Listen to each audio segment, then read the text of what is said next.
Karen Eldridge stood in her marble-tiled kitchen, smugly declaring to a packed room of furious neighbors, "There is no evidence that the removal of that spring has caused any of the recent flooding."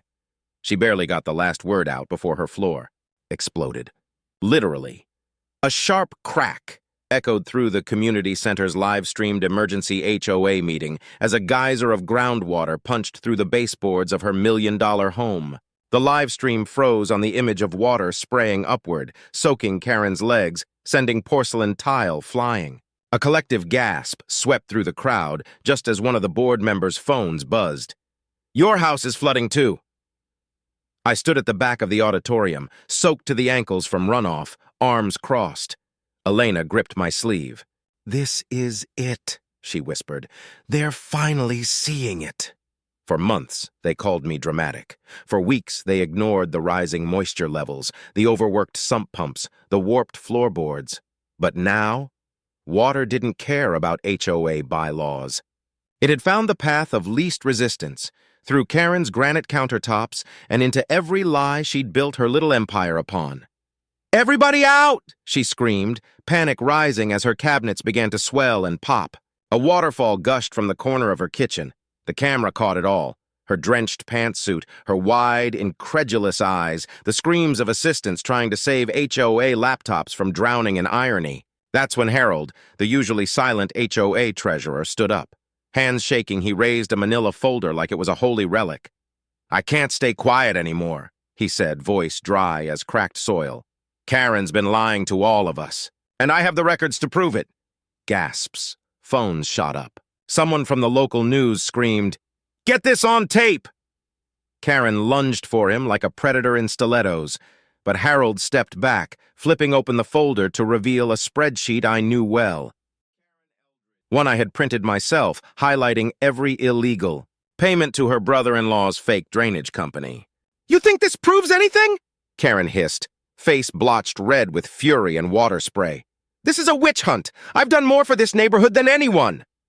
I stepped forward, drenched and calm. "Yeah?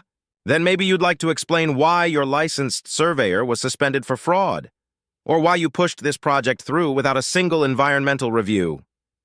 Elena stepped beside me, holding her phone high. "We have the video. We have the emails. We have your voice on tape saying, once his property value drops, my developer friends can buy him out cheap." The room exploded.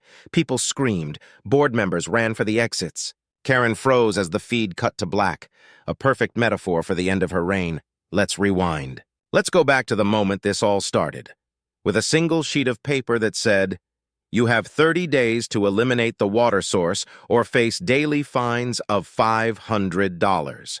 3 months before Karen's kitchen became an accidental water feature, a single sheet of paper shattered my peace. Elena burst through the back door of our cottage-style home, cheeks flushed with anger, the crisp envelope in her hand already crumpled. "Tell me this is a joke," she said, slapping it onto the table hard enough to rattle my coffee. I picked it up with trembling fingers. "Violation notice. Clearwater Hollow HOA. Immediate action required.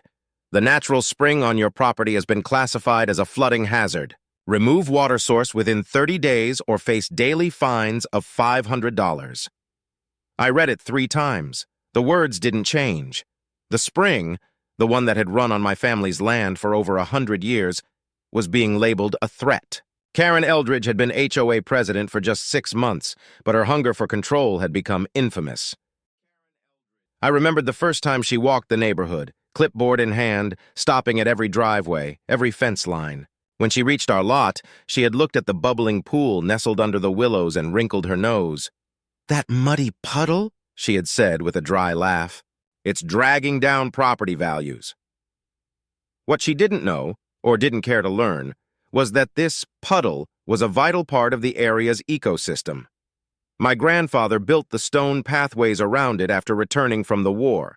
My father planted the willows, the ones now 40 feet tall. I taught my son to skip stones across that water when he was 5.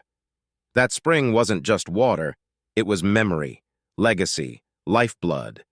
But Karen didn't see history. She saw an obstacle, I showed up at the next emergency HOA meeting with a binder full of photographs spanning decades, water quality reports, and a petition signed by 19 neighbors. The meeting was held at the local community center. Foldable chairs, free lemonade, smiles pasted on like decals. But underneath, tension. Karen sat at the center of the long folding table, flanked by her hand-picked board.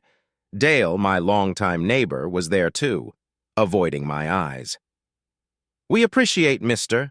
Carter's passion," Karen began, syrupy and smug. "But we must consider the safety of the entire community. A recent geological report shows this spring poses potential flood risks and long-term foundation erosion." I stood. "What report? Who conducted it? When?" She smiled with all the warmth of a tax audit. "The report is confidential to protect the contractor from harassment." "That's not how this works," a voice said from the back. Mr. Ellis, a retired property attorney with a cane and a sharp tongue. "The property owner has the legal right to review any documentation affecting their land." Karen's eyes flicked to him. "We're not here to debate legal procedures. We're here to protect families." "What families?" I asked. "The closest house with kids is 3 blocks away. No one's ever flooded here, not once." Murmurs filled the room. People exchanged glances. Some nodded. Others looked down at their hands, scared. Then Martha, who lived 2 houses down and used to bring her grandkids to feed the ducks at my spring, spoke up. "I've noticed more mosquitoes lately. Standing water breeds disease." She didn't look at me.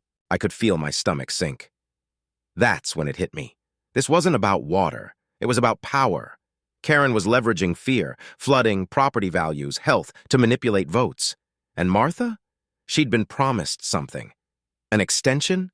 A renovation approval? I demanded a vote be postponed. Karen insisted the motion move forward. "All in favor of enforcing the violation?" she asked. 7 hands rose, all board members, all her loyalists. The motion passed. As people shuffled out, I cornered Martha in the parking lot. "Why?" I asked. "You know better than this." She winced. "Karen promised to approve my mother-in-law suite for when my daughter visits." "So you sold me out for a permit?" She looked away. "I need that room." I drove home in a fog. The spring glimmered in the moonlight as I passed it, unaware of what was coming. That night, Elena and I sat on the porch in silence. The air felt heavy, damp, ominous. At 2:13 a.m., headlights pierced our window. I peeked through the curtains. 2 trucks, unmarked, parked near the property line. Dark figures unloading gear, hoses, metal rods. Flashlights clicked on. I grabbed my phone, pulled on boots over pajamas, and stepped into the cold. "Hey!" I shouted. "This is private property." The men froze. One of them stepped forward. Marcus, the HOA maintenance manager. "Just doing some preliminary inspections," he said. "Authorized by the board." At 2 in the morning? Karen emerged from behind one of the trucks, clipboard in hand, her silhouette cutting through the fog. "The HOA has 24-hour access for safety inspections," she said coldly. "Read your contract. This isn't an inspection, you're planning something." She didn't deny it. "We're just being proactive. Go back to bed." They left after I stood my ground, but I knew that was just a dress rehearsal. Something was coming, and I needed proof. The next morning, I drove to the county clerk's office with 2 things: a folder of property deeds and a white-hot need for answers. 6 hours later, elbow-deep in dusty files and forgotten zoning maps, I found what I didn't know I'd been looking for. Karen's geological expert? A man named Leonard Sharp. His license had been suspended 2 years earlier for falsifying structural reports on behalf of real estate developers. And it didn't stop there. Leonard was Karen's brother-in-law. The very same Leonard who now ran Blue Line Drainage Solutions. The company awarded an emergency $2 million HOA contract to remediate the spring hazard. So she hadn't just lied, she'd profiteered. But the discovery that hit hardest wasn't Karen's corruption. It was this. Clearwater Hollow had been built on an ancient watershed system. My spring wasn't ornamental. It was the neighborhood's natural pressure release. Kill the spring and the aquifer wouldn't stay still. The water would rise, seep, force its way through basements, roads, and foundations, and it was already happening. I raced home and called Zach, my college friend turned hydrologist. He didn't hesitate. Within a day, he installed discrete moisture monitors around our block. He studied old irrigation plans and modern soil readings. After 3 days, he gave me the verdict. "This is bad," he muttered, staring at graphs. "Really bad. Your spring was doing more than anyone realized. Without it, the water's got nowhere to go. Pressure's already spiking in 2 zones. If this continues—" He didn't finish the sentence. We launched a plan that night. A digital offensive. A website, savethespring.org. Elena helped upload historic photos of the spring, before and after drainage data, environmental articles, and the real story of Leonard Sharp. I posted it on the neighborhood Facebook group. Within hours, comments exploded. "I remember getting water from that spring in '93. Why didn't we vote on this? Wait, Karen's related to the contractor?" Some board members messaged me privately. I felt pressured. She threatened to revoke my remodeling permit. "What have we done?" Karen responded in true dictator form. 3 cease and desist letters for defamation, claiming I was spreading unfounded accusations. But truth isn't defamatory when it's backed by documents, timestamps, and satellite images. Then came the turning point. A post from Mrs. Delaney, a 78-year-old widow who'd lived here since Clearwater Hollow was dairy pasture. She posted a faded photo of her late husband beside our spring, pulling buckets during the 1977 drought. "We survived that summer because of the Carter Spring," she wrote. "I'd be dead if it weren't for it." Her comment was shared over 300 times.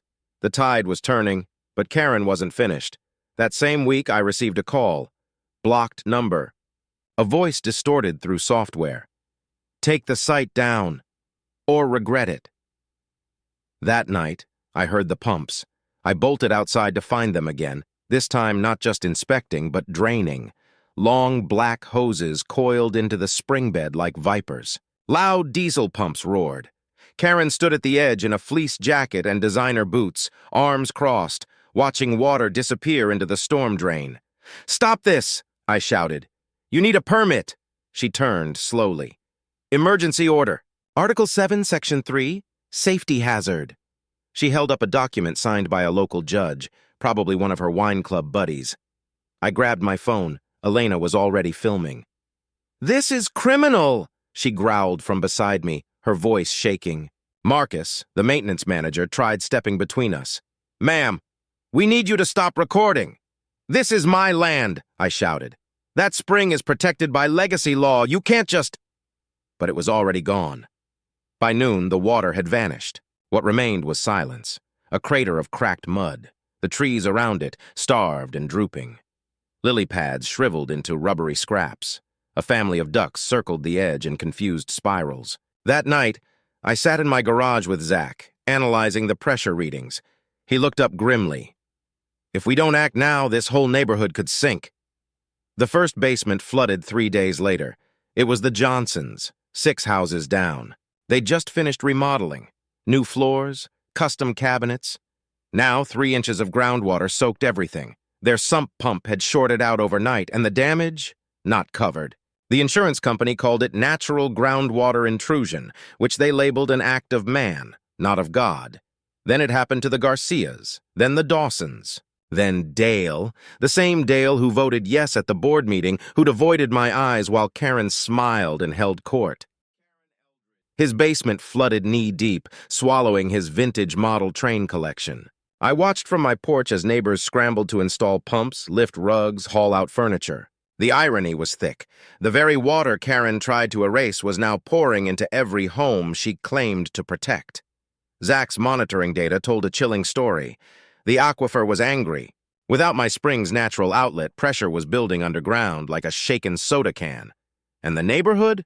We were the cap.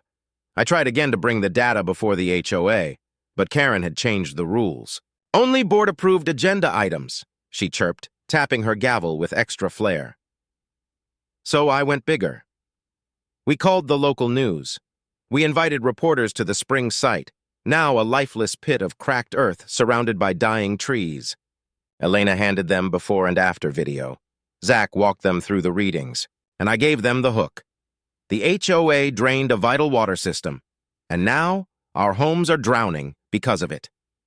The headline aired the next night. Spring Scandal. HOA decision floods community homes. Karen struck back with everything she had. She hired a PR firm. Glossy brochures landed in mailboxes claiming she'd modernized our water infrastructure and protected homeowners from long-term liabilities. She even had the nerve to pose for photos by new drainage pipes installed by her brother-in-laws. Firm Blue Line Drainage, the same company that illegally drained my spring. Meanwhile, Zach and I were compiling evidence, soil samples, drone footage, water movement maps, even time-stamped images from smart irrigation systems across the neighborhood. And then the pool cracked. The community pool, centerpiece of our summer life, split right down the middle from aquifer pressure. Water spilled into the streets. Kids screamed. The HOA called it pipe failure, but everyone knew the truth. Even Karen's allies were sweating now. Harold, the board's treasurer, knocked on my door one evening. No clipboard, no lawyer. She told me it was legal, he said. Said we needed to move fast for insurance compliance. I should have checked the numbers. He handed me a flash drive. Financials, the real ones. I opened the folder. The payments to Blue Line matched the timing of the flooding. The emergency fund disbursements were siphoned through a shell account called VR Consulting, VR Victoria Reed, Karen's full name. That's when Martha showed up. She hadn't spoken to me since the vote. But now, her roses were drowning in standing water. Her basement reeked of mildew. And the guest suite Karen had promised her, still unapproved. She played me, Martha whispered, mascara smeared. I have emails. She promised landscaping credits, fast-track permits, all of it in writing. She pulled a stack of printed emails from her purse. And just like that, we had proof of bribery. We organized. Every neighbor who'd been silenced, shamed, or soaked by Karen's schemes joined in. We held community meetings in backyards and garages. We compared notes, gathered repair bills, recorded testimonials. When the Department of Environmental Protection showed up a week later, it was because of us. Investigators fanned out with clipboards and soil corers. Karen tried to host a wine and cheese distraction party that same afternoon. Only 3 people showed up. One of them was her husband. And the coup de grace? A Facebook live stream, courtesy of Elena, showing our full evidence drop. Bribery emails, fake geological license, illegal contract funneling, before and after hydrological maps, testimonies from half the block. It went viral overnight. The comment section exploded, and the next morning, Karen's granite kitchen floor blew open from below. The courtroom smelled like damp carpet and desperation. Water stains marked the corners of the ceiling tiles. Poetic, considering what we were here to discuss. Karen Eldridge, once the untouchable HOA queen of Clearwater Hollow, now sat at the defendant's table in a wrinkled blazer and frizzed-out bun, glancing nervously at the jury. The trial had moved quickly. Too many basements flooded.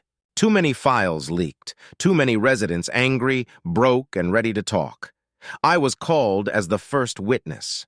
The prosecutor asked me to walk the court through the events. I explained the violation notice, the midnight inspections, the secret drainage deal, and the pumping of my spring in direct violation of the state's Water Resource Management Act. I presented the data, Zach's pressure readings, video footage, historic documentation.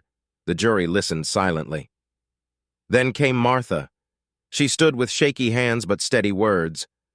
She told me the spring was nothing, that removing it would double my property value. She promised me a seat on the HOA landscaping committee if I supported the vote. The judge asked, "Did you receive that seat?" "No," Martha replied. "I received a flooded crawl space and a dying garden." The next witness was Zach, who gave the most damning statement yet. Removing that spring was like cutting the pressure valve off a boiler. It destabilized the entire aquifer. Karen's lawyer tried to object, but the judge waved him down. Then Harold stepped up with the final nail. He revealed falsified ledgers, backdated maintenance orders, and, most devastating of all, matching deposits from VR Consulting to a Cayman Island account in Karen's name. The same VR Consulting that had received every HOA maintenance contract for the past year. When they played the audio clip of Karen whispering to Marcus, "Once his property value drops, my developer friends can buy up the whole block." There were gasps in the courtroom. She snapped. "You're all jealous," she shouted, standing suddenly. "I made this neighborhood what it is. That disgusting spring was ruining everything." "Objection," her lawyer hissed, tugging her arm. "Let her speak," the judge said, voice like ice. Karen turned to the jury. "I did what I had to protect our investments." But no one bought it anymore. The jury deliberated for 3 hours.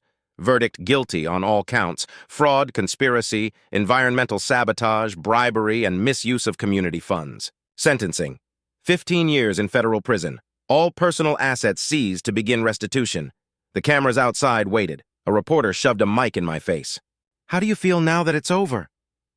I looked past the media vans beyond the courthouse toward the memory of water rushing through Karen's kitchen floor. "It's not over," I said. "We still have to fix what she broke." It took another 9 months. We partnered with state engineers, environmental consultants, and a few miracle-working volunteers. The soil had been saturated too long.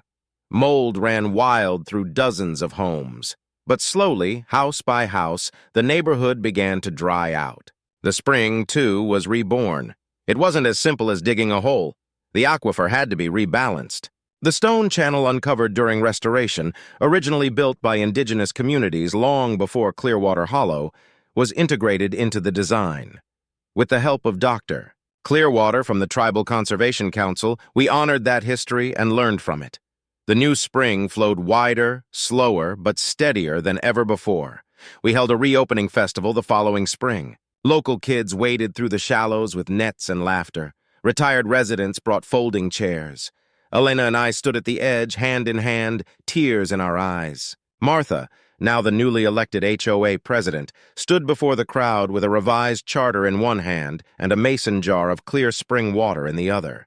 "From this day forward," she announced, "any environmental decision made by the board requires independent expert review, public vote, and state-level permitting." The crowd cheered. Karen's old mansion, the one that flooded first, was purchased by the city using forfeiture funds. It's now the Clearwater Environmental Education Center. Inside hangs a timeline of events, a looping video of the spring's restoration, and a display featuring one of the fake geological reports, labeled Exhibit A, What Not to Do. I still give tours. I tell kids about aquifers. I show families how balance matters more than control. And I tell them the truth. This story isn't about revenge. It's about accountability, about remembering that nature doesn't work for HOAs. It works for us all, or not at all.